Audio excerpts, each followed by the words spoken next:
สบายดีและสวัสดีพี่น้องทางฝั่งลาวฝั่งไทยและทางต่างประเทศเด้อ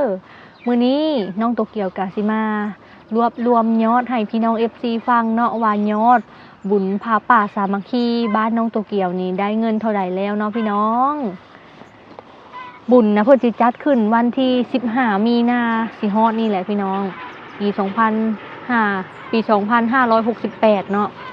บางคนเพิ่นก็ถามมาว่ายอดได้ไปฮอดใส่แล้วเพิ่นอยากให้รวบให้ฟังเนาะพี่น้องถ้าว่าผู้ใดอยากร่วมทำบุญก็สามารถทำบุญมาได้จนฮอดวันที่15หรือว่าวันที่14ได้เลยเนาะพี่น้องเพราะว่าวันที่15นี่เฮาอาจจะหลายเวียกเนาะอยากให้ส่งมาบ่เกินวันที่14มีนาซะเพราะว่าวันที่15นี่เฮาสิได้เอาเงินไปถวายทางวัดเพิ่นเนาะพี่น้องก็คือเว้าเรื่องบุญเนาะพี่น้องบางคนเพิ่นก็ว่าแบบว่าทำไปทำไมบุญเนาะเฮ็ดไปเฮ็ดหยังบุญเนาะพี่น้องก็คือเมื่อเฮามีชีวิตอยู่นี่นะเฮ็ดไปโลดพี่น้องบุญมันเป็นการสะสมบุญของเฮาเองนี่แหละบ่มีไผมาญาติบุญของเฮาไปได้เนาะกับบุญนี่นะตอนเฮาที่มีชีวิตอยู่เฮานี่เฮ็ดบุญแล้วก็เฮ็ดบุญด้วยตัวเองเนาะพี่น้องตอนที่เฮามีชีวิตอยู่นี่เฮาเฮ็ดบุญด้วยตนเองถ้าว่าเฮาตายไปแล้วนี่จังบ่ได้ไปขอส่วนบุญจากผู้ใดบางคนก็บ่มีญาติพี่น้องเนาะสมมุติตายไปแล้วนี่นะพี่น้องบ่มีไผทำบุญให้แต่ว่าเฮาก็ยังมีบุญที่เฮาสะสมไว้ตอนที่เฮายังมีชีวิตอยู่เนาะการที่เฮาเกิดเป็นคนนี่ก็ถือว่าเป็นคนที่ประเสริฐแล้วเพราะว่าสามารถสร้างบุญได้แล้วก็มาเพื่ออีหยังชดใช้กรรมแล้วก็สร้างบุญได้เนาะพี่น้องถือว่าเป็นทรัพย์ที่ประเสริฐเพิ่นว่าเนาะเกิดเป็นคนนี่นะถ้าว่าเกิดเป็นสัตว์ก็สิกรรมหลายเพราะว่าบ่สามารถสร้างบุญได้มีแต่ใช้กรรมอย่างเดียวเนาะพี่น้องถือว่าเป็นคนนี่ก็ถือว่าประเสริฐที่สุดแล้วก็คือบางคนว่าบ่อยากทำบุญเนาะก็อยากให้คิดใส่แบบว่าลองคิดเบิ่งเนาะพี่น้องว่าคนเฮานี่ตายไปแล้วหั่นนะบ่สามารถเอาอีหยังไปได้นำจักอย่างเห็นบ่พี่น้องตอนที่แบบว่าไปเพิ่นเอิ้นอีหยังก็เผาศพคนตายเนาะแล้วสิมีสร้อยแหวนเงินคำหั่นนะสร้อยแหวนเป็นทองคำหั่นนะพี่น้องที่ว่าติดตัวคนตายไปนำหั่นนะญาติพี่น้องไปเขี่ยกระดูกแล้วเห็นคำเห็นแหวนเห็นตุ้มหูนะพี่น้องยังอยู่พากันดีใจเนาะดีใจว่าผู้ตายนะเพิ่นเอาให้ที่จริงแล้วบ่แม่นพี่น้องเพิ่นเอาให้นะก็อีกส่วนหนึ่งที่เพิ่นเอาให้ก็ย้อนว่าเพิ่นเอาไปนำบ่ได้เด้อพี่น้องถ้าสมมุติว่าคนเฮาตายไปแล้วนี่ก็คือมีแต่บาปกับบุญที่สามารถติดตัวเฮาไปได้เนาะเพราะฉะนั้นเวลาที่เฮาเป็นคนอยู่นี่ก็ให้เฮ็ดบุญไปโลดพี่น้องเฮ็ดบุญสะสมบุญไว้เทื่อเล็กเทื่อน้อยเนาะแบบว่ามีน้อยก็ทานน้อยมีหลายก็ทานหลายพี่น้องโตเกียวก็สิมาอ่านรายชื่อสุพังเนาะแล้วก็สิสรุปยอดว่าเฮาได้เท่าใดแล้วเนาะพี่น้องเฮ็ดแบบว่าเฮามาอ่านสู่ฟังนี่ก็คือ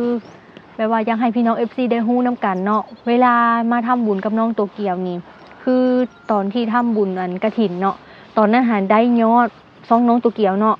โรงทานน่ะประมาณ16,000 17,000นี่แหละเนาะพี่น้องแต่ว่าปีนี้เนี่ยเฮาบ่ได้เฮ็ดโรงทานเนาะพี่น้องก็คือเฮาอยากเอาเงินทำบุญที่พี่น้องส่งมาทำบุญน่ะ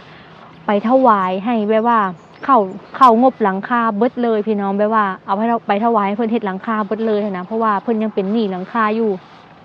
แสนกว่าบาทเนาะเฮาก็สิไปร่วมสมทบเฮาก็บ่ได้คิดว่าแบบว่า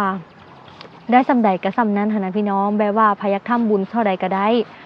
แล้วแต่ศรัทธาเนาะพี่น้องค่ะสิเว้าแล้วก็ว่าสิเว้าเรื่องยอดบุญยอดบุญกฐินที่ผ่านมาแหละพี่น้องที่ว่าเฮาน่ะเพิ่นเอิ้นอีหยังน้องโตเกียวบ่ได้รับบริจาคเด้อพี่น้องมีแต่ว่าไผอยากทำบุญก็แบบว่าเพิ่นบ่มีเวลาไปทำบุญก็สามารถให้เฮานี่เป็นสะพานบุญให้ได้คือเพิ่นจะได้บุญไปเต็มๆเลยก็เพราะว่าน้องโตเกียวนะจะเอารายชื่อเนาะคนที่ทำบุญเนาะคือ FC นี่เพิ่นส่งมาทำบุญ 1,000 บาทซะน้องโตเกียวก็ใส่ไปเลยชื่อจริงพร้อมนามสกุลแล้วก็พร้อมจำนวนเงินเนาะพี่น้องแล้วก็ให้ได้บุญเต็มๆเลยพี่น้องแบบนี้เลยเนาะถ้าว่าไผบ่มีเวลาไปทำบุญเนาะหรือว่าไผอยาก ร่วมทำบุญกับน้องโตเกียวก็สามารถทัก ID LINE หรือว่าสแกน QR Code มาได้เลยเด้อพี่น้องแล้วก็ยอดเนาะยอดบุญกฐินปีอันที่แล้วนี่นะพี่น้องซองน้องโตเกียวหาได้ 56,200 บาทพี่น้องโอ้ยพี่น้องเอ้ยดีใจแฮงน้องโตเกียวน่ะปลื้มปิติเนาะแล้วก็ตอนที่เฮ็ดโรงทานก็เงินน่ะประมาณ 16,000-17,000 เนาะเฮ็ดโรงทานแล้วน้องโตเกียวน่ะจนแบบปลื้มปิติแฮงพี่น้องปลื้มปิตินำพี่น้อง FC ที่ว่าเพิ่นแบบว่ามีจิตใจใส่ศรัทธาอยากร่วมทำบุญอยากสร้างสาวัดว่านี่เพิ่นเอิ้นว่าเป็นการบูรณะพระพุทธศาสนาก็คือสร้างสาวัดว่าให้แบบว่าให้คนได้เห็นกราบสักการะบูชาไปเรื่อยๆเนาะพี่น้องถือว่าเป็นบุญใหญ่เป็นไผเคยเบิ่งเรื่องสิมีดอกพี่น้องมันคล้ายๆว่าเป็นเรื่องเล่านิทานของไทยหั้นนะแบบว่าเพิ่นเอิ้นอีหยังนะแบบว่าคนที่แบบบ่ค่อยมีทรัพย์หลายนะแบบแล้วเพิ่นอยากทำบุญแล้วเพิ่นนำไปทำงานแบบว่าเพิ่นมีแต่ตั๋วนะพี่น้องเพิ่นเอาไปทำงานกับมหาเศรษฐีเนาะและมหาเศรษฐีน่ะรวยพี่น้องมีทรัพย์สมบัติหลายมีเงินมีคำหลายอันนี้ค่ะเป็นเรื่องของไทยเด้อพี่น้องที่น้องโตเกียวเบิ่งมาเนาะและเพิ่นน่ะเป็นคนยากจนแล้วเพิ่นละไปเฮ็ดงานนำคนรวยเนาะไปเฮ็ดงานนำคนรวยแล้วบัดนี้คนรวยแล้วให้เศษคำมาก้อนหนึ่งน้อยๆพี่น้องและบัดนี้ชายคนนั้นเนาะชายจนคนนั้นก็เลยแบบว่าอยากทำบุญเอาคำที่ว่าเฮาแลกมาด้วยเหือด้วยแฮงของเฮาหั่นนะเอาไปสร้างโบสถ์คำร่วมกับมหาเศรษฐีพี่น้องและบัดนี้แหละเพิ่นกลับไปแล้วก็นบอธิษฐานจิตด้วยแบบว่าด้วยจิตใจใส่ศรัทธาเนาะพี่น้องถ้าเฮาเฮ็ดบุญนะบ่ว่าสิน้อยหรือว่าสิหลายถ้าว่าเฮามีจิตใจที่อยากจะทำบุญแล้วก็มีจิตใจที่บริสุทธิ์อยากจะทำบุญแล้วก็ศรัทธาเนาะพี่น้องเฮาจะได้บุญหลายคือชายคนจนผู้นี้นะไปนบแล้วก็มีเศษคำน้อยๆเศษอันหนึ่งเนาะไปนบแล้วก็ขอแบบว่าเฮ็ดบุญด้วยใจบริสุทธิ์แล้วก็ขอให้แบบได้บุญหลายๆว่าซั่นซะเนาะขอให้ได้บุญหลายๆที่ว่าเฮาตั้งใจทำบุญว่าซั่นแล้วก็เอาไปเฮ็ดบุญแบบว่าสร้างโบสถ์ทองคำนะพี่น้องบัดนี้ชายผู้นั้นก็ทำบุญเรียบร้อยเนาะแล้วก็ใช้ชีวิตไปจนแก่จนเฒ่าแล้วก็เพิ่นเสียชีวิตแล้วเรียบร้อยแล้วเพิ่นเกิดมาชาติใหม่หรือว่ายังบ่ได้เกิดเนาะน่าจะยังบ่ได้เกิดนี่แหละเพิ่นเสียชีวิตไปแล้วนะพี่น้องแล้วเพิ่นแหละไปเห็นโบสถ์ที่เพิ่นเอาทองคำไปถวายสร้างโบสถ์นั่นน่ะเพิ่นหลังจากที่เพิ่นตายไปแล้วเนาะว่าภาษาบ้านเฮาซะหลังจากที่เพิ่นตายไปแล้วนะเพิ่นไปเห็นโบสถ์ที่เพิ่นเอาเศษคำน่ะไปสร้างนะเห็นโบสถ์อันหลังนั้นพี่น้องแล้วก็ได้ไปอยู่ในโบสถ์อันนั้นพี่น้องแบบคล้ายๆว่าเป็นโลกหลังความตายอะนะประมาณนั้นน้องโตเกียวก็เว้าแบบย่อๆให้ฟังเนาะพี่น้องก็สิประมาณนี้เลยแล้วน้องโตเกียวก็น่าจะมีความเป็นไปได้เพราะว่าเฮาก็บ่ฮู้โลกหลังความตายเนาะพี่น้องแต่ว่าที่เห็นชัดๆเลยก็คือตายไปแล้วบ่สามารถเอาอีหยังติดตัวไปได้จักอย่างเนาะแม้แต่ร่างกายของเฮานี่ก็เอาไปนำบ่ได้พี่น้องคือเพิ่นเว้านำเนาะว่าแบบมีพระอาจารย์หรือว่ามีพระผู้หนึ่งเนาะที่เพิ่นเว้าในเพิ่นเป็นเว้าเป็นธรรมทานหั่นนะถ้าว่าเฮาจิตสุดท้ายก่อนเฮาสิเสียชีวิตหั่นนะเพิ่นให้ปล่อยวางเบิดทุกอย่างพี่น้องถ้าไผปล่อยวางได้น่ะถือว่าแบบสิไปอยู่ในภพภูมิที่ดีแล้วก็แบบอยู่ภพภูมิที่สูงถ้าว่าไผจิตสุดท้ายก่อนที่จะเสียชีวิตเนาะถ้าว่ายังเป็นห่วงน้ำเงินน้ำคำน้ำทรัพย์น้ำสินหั่นนะมันก็จะแบบว่าแบบมันก็จะอยู่ในภพภูมิที่ต่ำลงเพราะว่าเขายังมีกิเลสอยู่นะประมาณนี้แหละพี่น้องอันนี้ก็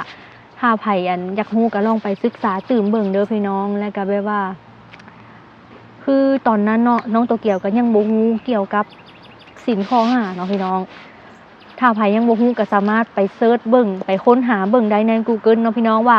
ศีลข้อ5มีอะไรบ้างเนาะพี่น้องโตเกียวได้ไปเสิร์ชเบิ่งแล้วตะกี้น่ะฮู้แต่ว่าทำความดีแบบว่าบ่เบียดเบียนสัตว์บ่เบียดเบียนคนบ่ใส่ร้ายป้ายสีคนอื่นเนาะพี่น้องฮู้แต่ว่าแม่สอนให้เป็นคนดีแต่ว่าบัดนี้น่ะเฮามาศึกษาเข้าไปลึกๆแล้วก็คือมีศีลข้อ5และศีลข้อ8เนาะ ก็คือน้องโตเกียวกับคนธรรมดาเนาะพี่น้องก็ศึกษาศีลข้อ5ก่อนศีลข้อ5นี่มีอีหยังแน่เนาะพี่น้องก็ศึกษาไปแล้วก็ศึกษาไปถ้าไผยังบ่ฮู้ก็เข้าไปเบิ่งได้พี่น้องค้นหาว่าศีลข้อ5มีอะไรบ้างเพิ่นก็สิฮู้เนาะว่ามีอีหยังแน่พี่น้องเว้าหลายย้ายห่างก็มาเว้าอันเรื่องรายชื่อคนมาทำบุญเลยเนาะพี่น้องเพื่อให้เกิดแบบว่าเพิ่นเอิ้นอีหยังเกิดแรงศรัทธาต่อพี่น้อง FC ที่เพิ่นอยากทำบุญเนาะพี่น้องก็สิอ่านรายชื่อสุพังเลยว่ามีผู้ใดแน่มาทำบุญกับน้องโตเกียวเนาะบางคนเพิ่นว่าแบบอยากทำบุญกับน้องโตเกียวชาติหน้าจะได้แบบว่าเป็นคู่กันอันนี้แบบบ่แม่นความจริงพี่น้องแบบว่าทำบุญก็คือทำบุญเด้อพี่น้องบ่อยากให้คิดแบบนี้มันอาจจะเกิดกิเลสแล้วก็ตัณหาได้นะพี่น้องให้เกิดว่าให้คิดแบบว่าทำบุญก็คือทำบุญขอให้ได้บุญเยอะๆนะพี่น้องแบบเอาแบบนี้ก็แล้วกันเนาะมันจังได้บุญหลายพี่น้องบ่อยากให้คิดในทางที่แบบบ่ดีเนาะวันนี้ก็สิอ่านให้ฟังเลยว่าสิอ่านหลายเทื่อบ่ได้อ่านจักเทื่อมาพี่น้องมีคนแรกเลยพี่น้องมามีพี่น้องน้องน้อยเฮาถามหมีแล้วว่าเฮาสิอ่านรายชื่อนี่เฮาสิขึ้นต้นว่าท่านหรือว่าเอิ้นชื่อว่านายดีน้องน้อยท่านเหรอท่านนายเหรอคือรายชื่อที่ตอนที่แล้วที่เฮาอ่านอยู่วัดนะตอนบุญกฐินนะอ่านว่าท่านนายนู่นนี่นั่นนะแล้วเพิ่นว่าบ่อยากให้อ่านท่านนายแล้วบัดนี้เฮาถามหมีเนาะหมีซึ่งเพิ่นว่าอยู่ไทยมาดนเนาะพี่สาวน้องโตเกียวนี่แหละพี่น้องบัญชีที่โอนมาทำบุญก็เป็นซีพี่สาวของน้องโตเกียวเองเนาะพี่น้องแล้วก็ถามเพิ่นว่าควรจะเรียกว่านายนะนายแล้วก็เรียกชื่อเลยไม่ต้องท่านแล้วก็นายแบบว่าเรียกนายตึ๊ดๆเลยโอเคเนาะเพราะว่าอยู่ไทยนะมีเพิ่นว่าเพิ่นเวลาทำบุญนะถ้าผู้ชายนะเพิ่นสิว่านายนู่นนี่นั่นเนาะพร้อมนามสกุลถ้าผู้หญิงก็คือนางสาวแล้วก็ตึ๊ดๆเลยเนาะโอเคเอาแบบนายเลยเนาะพี่น้อง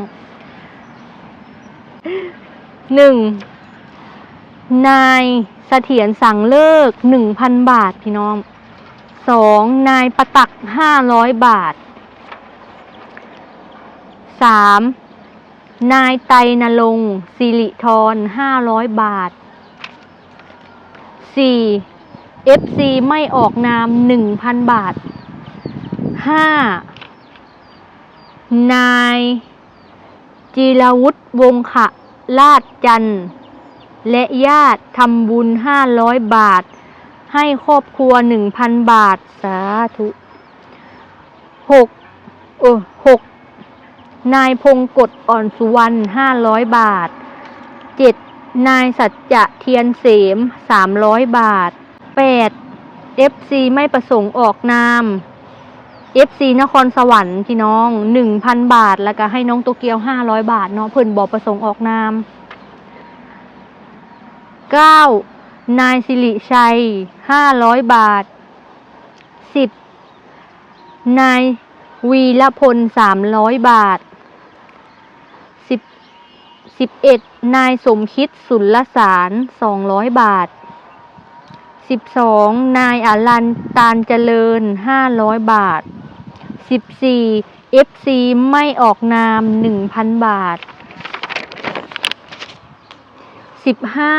พันตรีเกษรสอนสำโรง500 บาท15ป้าอัมพรแก้วกัญญา200 บาท16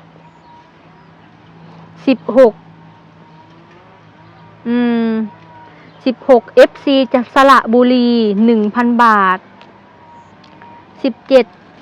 นายเฉลิมศักดิ์แก้วคำลาน 1,000 บาทพี่น้องแล้วก็มี FC ที่เพิ่นฝากเงินมาให้แบบว่าทำบุญแบบว่าให้น้องโตเกียว1,000ให้สาวสุข1,000เนาะพี่น้องเป็นเงินทำบุญแบบว่าให้ทำบุญเฮ็ดกองบุญนะพี่น้องไปร่วมกองบุญและเป็นชื่อของเฮาเองนะเป็นชื่อน้องโตเกียวเนาะ1,000แล้วก็เป็นชื่อสาวสุข1,000เนาะพี่น้องเพิ่นโอนมาในซองน้องโตเกียวเดี๋ยวสิเอาให้สาวสุข1,000เนาะพี่น้องรวมเป็นเงินออกมาเนาะพี่น้อง 11,500 บาทตอนนี้เนาะยอดอยู่ที่ 11,500 บาทเด้อพี่น้อง ถ้าใครอยากร่วมต่อยอดหรือว่าทำบุญก็สามารถทักมาหรือว่าสแกน QR Code ไลน์น้องโตเกียวมาได้เลยเด้อพี่น้องอาจจะตอบช้าหน่อยหนึ่งแต่ว่าตอบแน่นอนเด้อพี่น้องทยอยตอบไปเรื่อยๆเรื่อยๆเด้อพี่น้องจนกว่าสิฮอดวันที่14มีนาเนาะวันที่15มีนานี่แม่นเป็นวันถวายผ้าป่าสามัคคีเด้อก็คือในรอบนี้นะบ่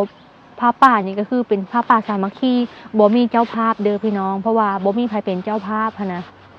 ก็เลยแบบเป็นผ้าป่าสามัคคีเนาะประมาณนี้พี่น้องเอาพี่น้องสำหรับมื้อนี้ก็สิเพียงเท่านี้เนาะฝากพี่น้องกดไลค์กดติดตามกดแชร์และที่สำคัญบอกกดข้ามโฆษณาเด้อเพื่อเป็นกำลังใจให้ครอบครัวสาวลาวเซโนแฟมิลี่สำบายดีบ๊ายบาย